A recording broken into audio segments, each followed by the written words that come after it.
নির্বাচন কমিশনের শুনানিতে বিএনপির হামলার প্রতিবাদ জানিয়ে দলটির সহ আন্তর্জাতিক বিষয়ক সম্পাদক ব্যারিস্টার রুমিন ফারহানাকে গ্রেপ্তারের দাবি তুলেছে জাতীয় নাগরিক পার্টি। একই সঙ্গে নির্বাচন ভবনে বিএনপির হামলার বিচার না হলে কমিশন পূর্ণ গঠনের দাবিও জানিয়েছে দলটি। 24শে আগস্ট নির্বাচন ভবনে আয়োজিত সংবাদ সম্মেলনে এসব দাবি জানান এনসিপির নেতারা।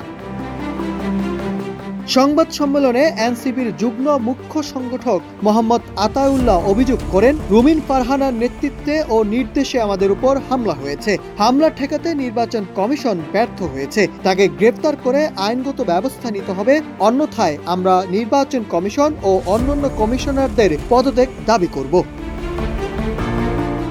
এ সময় এনসিপির দক্ষিণাঞ্চলের মুখ্য সংগঠক হাসনাত আব্দুল্লাহ বলেন, বিএনপির আওয়ামী লীগ বিষয়ক সম্পাদক হচ্ছেন রুমিন ফারহানা।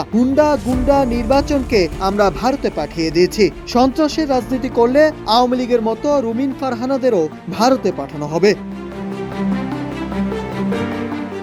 তিনি আরো বলেন, রুমিন ফারহানা দাবি করেন গত 15 বছর তিনি ভালো ছিলেন। অবশ্যই ভালো ছিলেন, কারণ আওয়ামী লীগের সব ধরনের সুবিধা তিনি ভোগ করেছেন। আওয়ামী লীগের পণ্য সামগ্রীর মধ্যে তিনি অন্যতম।